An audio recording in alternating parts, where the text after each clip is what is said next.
Excellence, Monsieur le ministre des Finances, Excellence, Monsieur le premier vice-gouverneur de la Banque centrale, Mesdames et Messieurs, à vos titres et qualités respectifs, c'est avec une très grande joie que nous avons reçu hier soir la nouvelle de l'amélioration de la notation souveraine de la RDC par l'agence S&P Global. Cette notation vient de passer de triple C+, perspective positive, à B-, avec une perspective stable. Pour la petite histoire, tout est parti de la nécessité pour le gouvernement de lever les fonds sur des marchés internationaux pour financer le développement du pays. Pour y parvenir, sous le leadership de son Excellence, Monsieur le ministre des Finances, un mandat de conseil a été signé avec la banque Citibank, qui a rejoint l'équipe de conseil permanent du ministère des Finances, le cabinet de conseil GSA, pour accompagner la RDC dans ses ambitions d'amélioration de sa notation souveraine. Sous la supervision du ministre des Finances, avec la collaboration des autres ministères et institutions du pays, notamment la présidence de la République, la primature, le ministère du Plan, le ministère du Budget, le ministère des Mines, la BCC, l'ANAPI et l'INS, plusieurs ateliers ont été organisés en vue d'apporter des informations actualisées sur les données pouvant concourir à l'amélioration de la notation souveraine de la RDC. Ces informations sont en lien avec les performances économiques, les finances publiques, la gestion de la dette, les relations avec les bailleurs, la balance de paiement et le secteur minier. L'agence justifie cette notation principalement par les performances observées dans le secteur extérieur, avec des réserves en devises étrangères qui ont augmenté plus que prévu pour atteindre 3,5 milliards en 2021, contre 800 millions de dollars l'année précédente, réduisant ainsi les déséquilibres extérieurs du pays. En outre, l'agence reconnaît que les perspectives économiques de la RDC sont solides, avec un taux de croissance moyen estimé autour de 6,5% sur la période de 2022 à 2025, grâce à l'expansion de la production minière et au prix relativement élevé de matières premières. Quelle est l'importance de la notation souveraine pour le pays ? Eh bien, elle vise à accroître la capacité du pays à lever les fonds sur les marchés de capitaux internationaux pour financer les besoins de développement public et relever les défis de développement du pays. Elle contribue également à l'amélioration du climat des affaires en renforçant la confiance des investisseurs. À ce titre, nous pouvons penser aux différents projets que nous avons au sein du ministère des Finances, tels que le MCC ou encore le Compact with Africa, qui vont pouvoir bénéficier de cette amélioration de la notation souveraine. Monsieur le ministre des Finances, distingués invités, l'événement heureux d'aujourd'hui ne résulte pas d'un fait hasardeux. C'est plutôt le résultat ou le couronnement des efforts déployés par le gouvernement, accompagné par la Banque centrale, pour la stabilisation du cadre macroéconomique et l'application des différentes mesures de réforme visant la croissance économique du pays. Nous devons nous souvenir tous, la situation économique et financière du pays était caractérisée par des volatilités de taux de change sur fond de dépréciation importante. D'ailleurs, je crois que l'année 2020, nous avions connu une dépréciation de la monnaie qui tournait autour de 14%, je pense. Mais cette année ici, nous avons terminé l'année 2021 avec une dépréciation de la monnaie de 1,4%. Il en est de même également en ce qui concerne les réserves d'échange. Ça ne tournait qu'autour de 800 millions et aujourd'hui nous sommes à 3,4 milliards. Et je peux vous dire qu'à l'époque, pour réaliser un mois d'importation de biens et services, il fallait qu'on soit accompagné par la volonté divine.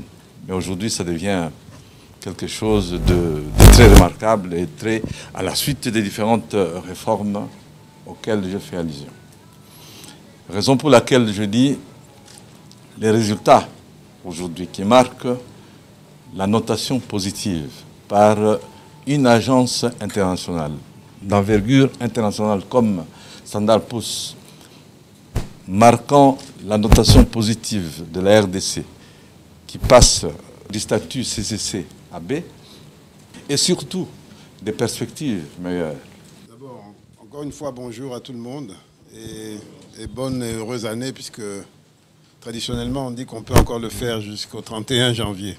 Effectivement, comme vient de le dire monsieur le vice-gouverneur, le premier vice-gouverneur de la Banque centrale, nous pouvons nous estimer heureux d'avoir obtenu cette nouvelle notation pour la RDC. C'est un bon signe, un signe encourageant, mais nous ne devons pas oublier que nous ne faisons que rattraper le retard, parce que nous étions déjà à cette notation, je crois, avant 2017.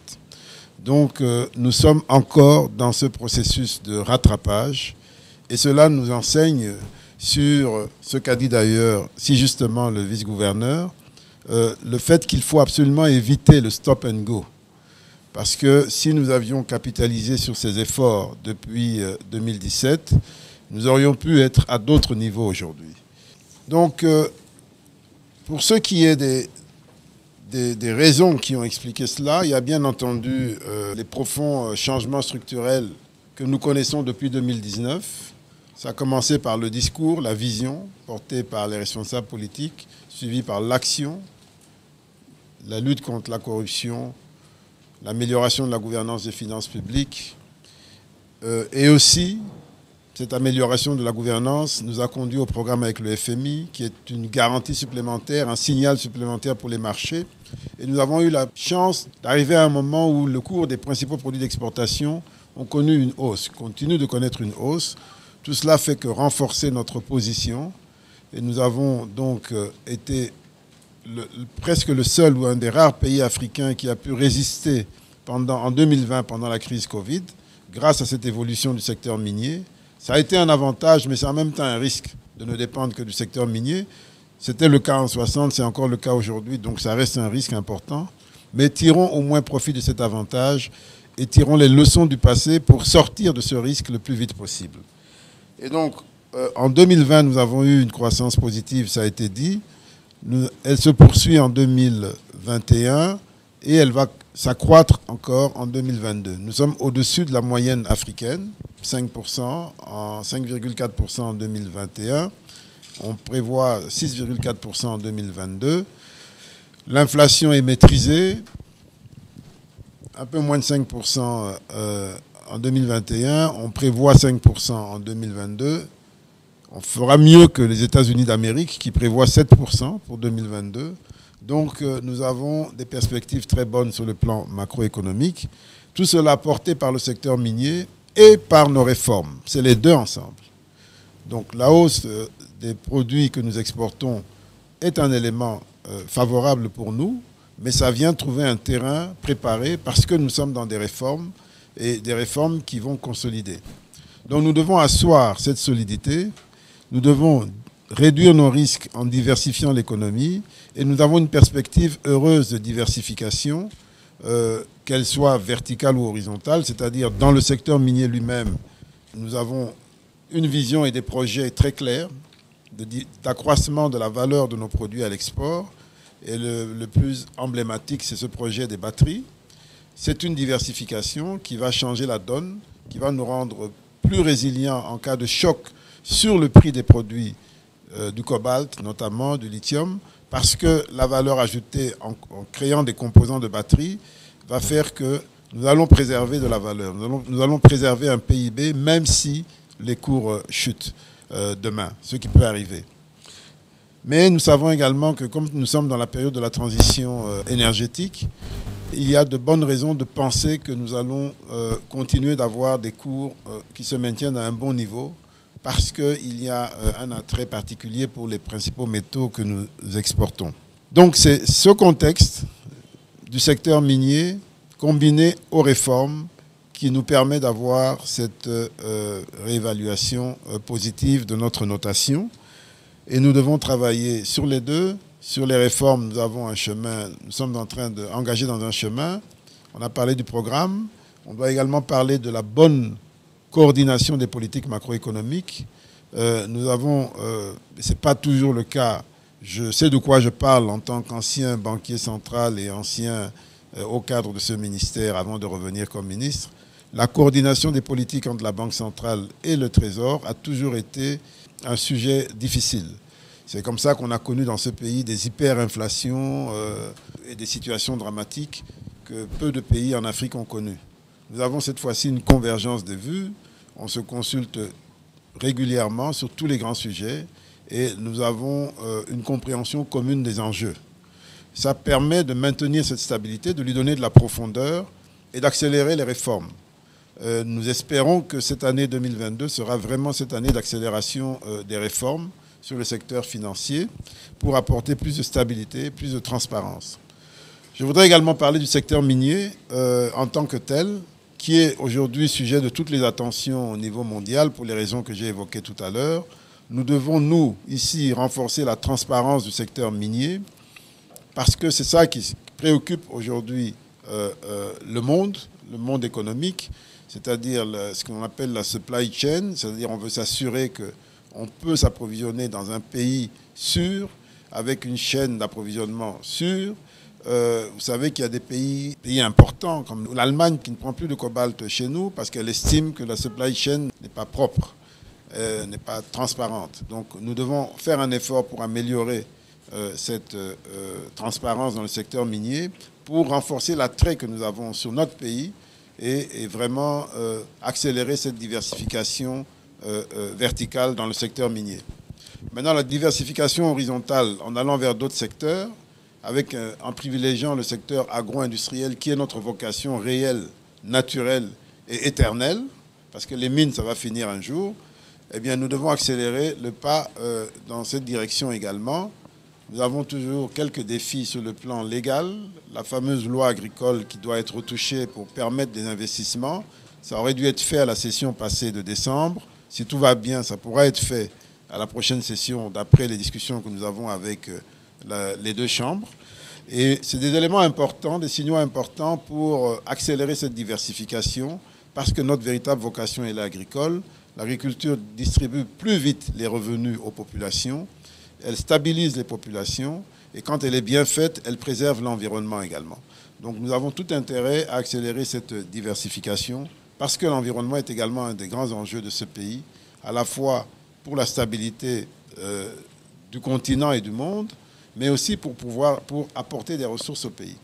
Donc nous avons des perspectives très favorables par rapport à ces éléments qui, sans doute, ont pesé dans la balance de l'agence de notation, puisqu'il s'agit, dans ce cas-ci, de Standard & Poor's, pour estimer que les perspectives étaient encourageantes pour la RDC. Nous allons voir ce que ça va donner avec les autres agences, Moody's, la prochaine, mais au moins, aujourd'hui, il est établi que la stabilité extérieure de la RDC est renforcée. Il y a un plan de réforme crédible qui est en cours d'action et donc les perspectives sont réellement bonnes. Il reste encore la question politique. Nous entrons dans un pré-cycle électoral, ou une période préélectorale pour être correct. Et donc nous avons ce défi et tout cela est regardé par les agences de notation. Nous devons le faire avec sérieux, dans la transparence. Et c'est aussi un élément qui peut nous renforcer ou nous enfoncer. Mais nous ne devons pas perdre ce momentum et profiter de tous ces éléments pour ne pas passer à côté de notre chance qui est historique, où nous avons cette combinaison d'une approche et d'une gouvernance qui est ordonnée, qui est éclairée, et puis un contexte international favorable, comme je l'ai dit, à travers nos produits d'exportation. Si nous ratons cette chance, eh bien nous aurons perdu l'occasion qui nous est offerte de relever nos défis fondamentaux, qui sont la diversification de l'économie. Et donc c'est une occasion. On a pu l'année dernière quasiment doubler presque les ressources propres de l'État. On était à 3 milliards et quelques, on a fini à 6 milliards, du jamais vu. Mais encore faut-il bien utiliser cet argent pour apporter la transformation qui est attendue. Et pour ça, il faut que nous ayons un secteur privé vibrant, pas seulement dans le secteur minier, pas seulement des opérateurs étrangers. Il faut qu'ils se mêlent aux opérateurs congolais et locaux pour qu'ensemble, on renforce notre vision commune, notre attachement à une bonne politique à de bonnes politiques, qu'elles soient économiques ou politiques tout simplement dans son sens politique. Donc nous devons vraiment travailler sur tous ces chantiers qui sont énormes, mais nous avons la chance d'avoir une direction au plus haut niveau du pays qui est totalement engagée dans cela. Et c'est à nous, aux différents niveaux inférieurs, de faire notre part. Parce que très souvent, on attend toujours que l'autre commence dans notre pays, alors que nous devons tous nous y mettre. Voilà un petit peu, en quelques mots, les efforts, disons, la situation telle qu'elle se dégage. Et une fois de plus, je crois que nous devons, à un point important sur la gouvernance du secteur minier, elle a également été renforcée par notre volonté d'apporter plus de transparence. Cette volonté, nous l'avons manifestée à travers une série d'actions. Nous avons connu dans ce pays, pour la première fois, un redressement historique d'un opérateur, dont je ne citerai pas le nom pour des raisons de politesse, qui a apporté plus de 300 millions de dollars au Trésor. C'est du jamais vu. C'est du jamais vu. Ce genre d'histoire, ça finit, on sait comment ça a l'habitude de se terminer. Ça veut dire que c'était la volonté acharnée des décideurs au plus haut niveau d'éviter toute forme de compromission pour faire en sorte que ce qui est dû soit payé. Et donc c'est l'effort que nous avons vis-à-vis de tous nos partenaires miniers, d'où qu'ils viennent. C'est d'apporter le maximum de transparence, d'avoir un regard franc pour préserver les intérêts du pays, mais être juste en même temps. Être juste, ça veut dire tenir compte de tout, tenir compte des circonstances, pour obtenir la décision qui soit la plus équitable, la plus juste et la plus pratique, la plus pragmatique. Voilà ce qui nous guide dans l'action que nous menons et nous voulons poursuivre cet élan dans un contexte qui est difficile, qui a un passé qui est lourd, qui est très lourd. Mais c'est ce qui nous conduit dans notre action au quotidien. Je voudrais donc, pour terminer, remercier tous les membres de la Task Force qui ont travaillé, avec la conseillère Alda et toute l'équipe, qui ont travaillé d'arrache-pied. Je voudrais aussi et surtout remercier nos partenaires, la City, représentée par son directeur général ici, qui nous ont accompagnés avec efficacité, GSA qui n'est pas dans la salle, et tous les autres. Et je pense que le ministère des Mines également a beaucoup travaillé, a beaucoup collaboré pour obtenir ces résultats. Je crois que c'est un peu ça que nous voulons, que l'on montre que l'on sait où on va, que chacun joue sa partition dans un ensemble coordonné. C'est ça qui rassure les partenaires. Ils veulent entendre des choses et ils veulent voir des résultats concrets. Donc nous avons encore du travail parce que le plus dur, c'est de se maintenir à un haut niveau. On doit se battre pour au moins se maintenir, mais nous ne voulons pas seulement nous maintenir, nous voulons aller encore plus haut. Nous avons un B, nous pouvons avoir double ou triple B, et c'est ça l'objectif, et puis éventuellement passer à autre chose. Donc nous avons des perspectives encourageantes, mais bien entendu, ce n'est qu'un début. Comme je l'ai dit, nous n'avons fait que rattraper une position que nous avons déjà eue dans le passé. Donc c'est maintenant que les choses commencent pour montrer vraiment qu'on peut aller au-delà. Je vous remercie.